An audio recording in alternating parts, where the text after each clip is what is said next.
بھائی اپنے نفس کے خاطر دوستوں وہ فیصلے نہ کیے جائیں جس سے صرف اور صرف آگے جا کے زندگی میں آپ کو پچھتاوا ہو، اور پھر آپ کا منہ ہی نہ ہو کہ آپ کسی کو فیس کر سکیں کہ جو آپ ٹارزن بن کے ہوا میں اڑے تھے کہ میں یہ کر لوں گا یا کر لوں گی،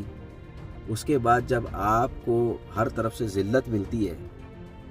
تو پھر آپ کو جو ہے نا ایسا فیل ہوتا ہے کہ آپ شاید اپنے آپ کو شیشے میں بھی نہ دیکھ سکیں، ٹھیک ہے۔ لیکن یہاں پر بھی دو لوگ ہیں، ایک تو وہ ہے جو واقعی اتنے بیچارے کمزرف ٹائپ کے اپنے آپ کو فیل کرتے ہیں، اتنا احساس کمتری کے زون میں چلے جاتے ہیں کہ وہ واقعی میں کہتے ہیں کہ ہمیں کسی کھوپچے میں ڈال دو لیکن ہمیں دنیا کا سامنا نہیں کرنا، کیونکہ ہمارا منہ ہی نہیں ہے کسی سے بات کرنے کا کہ ہم نے یہ کیا کیا، کیونکہ ہم تو بڑی باتیں کر کے یہاں تک پہنچے تھے، لیکن ہماری کیا ہوئی، اب بس ڈاگ ہو گئی، صحیح ہے نا۔ تو کہنے کا مقصد ہے ایک وہ لوگ، دوسرے وہ لوگ جن کو خود پتا ہے کہ ہمارا بدتر حال بے شرموں والا حال ہو گیا ہے، لیکن اپنے ایگو کی وجہ سے وہ ان کا ایگو ان کو ایکسیپٹ ہی نہیں کر پا رہا ہے کہ تم اپنی غلطی مان لو تاکہ جتنی بھی تمہاری ڈاگ والی ہوئی ہے نا وہ مزید نہ ہو، ٹھیک ہے نا۔ لیکن ان کا ایگو کیونکہ خود ان کو اتنا اسٹبن کر بیٹھا ہے، اتنا ڈٹائی کے ساتھ کھڑا کر بیٹھا ہے دماغی طور پہ کہ نہیں جی اب بیٹھنا نہیں ہے، تم نے جو ہے نا بس اپنے ایگو کو لے کر دنیا کو ہی بتانا ہاں میں تو سیٹ ہوں، میں تو اوکے ہوں، لیکن پیچھے سے تمہاری پھر وہی بات ڈاگ والی ہو گئی ہے۔ تو بھائی جان یہ ڈاگ والی حرکتیں ڈاگ کو ہی سوٹ کرتی ہیں کیونکہ وہ ڈاگ ہے، لیکن انفارچونیٹلی یہ سارے کام ہم خود کر رہے ہیں۔ آج صرف اتنا بولوں گا کہ یہ جو دکھ کی بات ہے، لیکن ایک طنزیہ طور پہ اثر ہو، یہ جو جنگی ماحول چل رہے ہیں،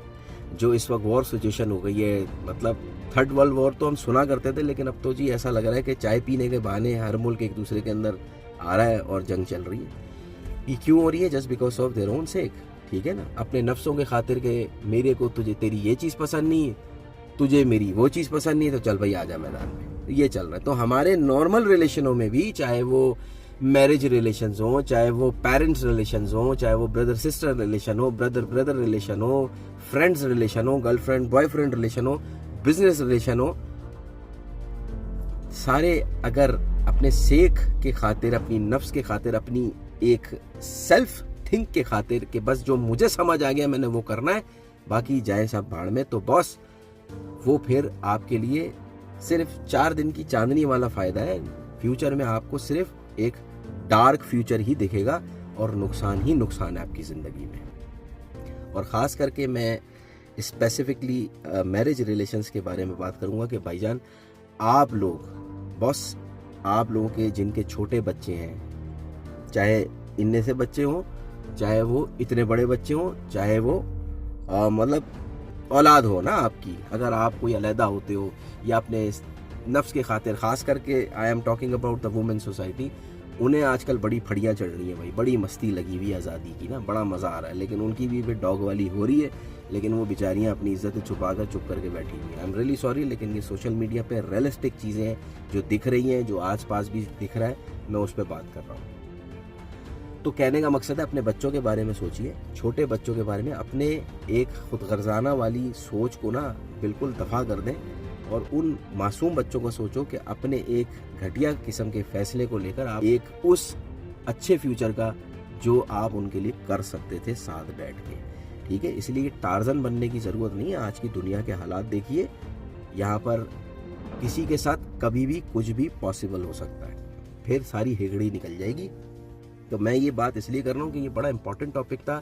جس پہ I was planning to make the video on this topic, but unfortunately تھا، لیکن ہاں آج ٹائم ملا تو میں نے کہا no let's make the video and express what I have and what I am thinking. So یہ ریئلسٹک بات ہے، آپ اتفاق کریں گے مجھ سے، تو پلیز اپنے بچوں کا خیال کریں، ان کے ساتھ دکھاوے کا پیار نہ کریں، چاہے ماں ہو یا باپ ہو، آپ سچ میں ماں باپ بنیں، اپنے نفس کے خاطر بھیڑ بکریوں کی طرح بچوں کو یوز نہ کریں اپنے لیے، ٹھیک ہے۔ خاص کر کے یہ ویسٹرن دنیا کے اندر، یہ ویسٹرن دنیا کا جو قانون ہے نا، یہ ایک بے حس کس طرح سے انصاف کرنا ہے، یہ صرف ایک ٹرک کی بتی کے پیچھے چل رہے ہیں، تو ان پر اپنی لائف کو مت ڈالیے۔ خاص کر کے میرج ریلیشن کی جو زندگی ہے آپس میں سارٹ آؤٹ کریں، اور پلیز وہ فیصلے لیجئے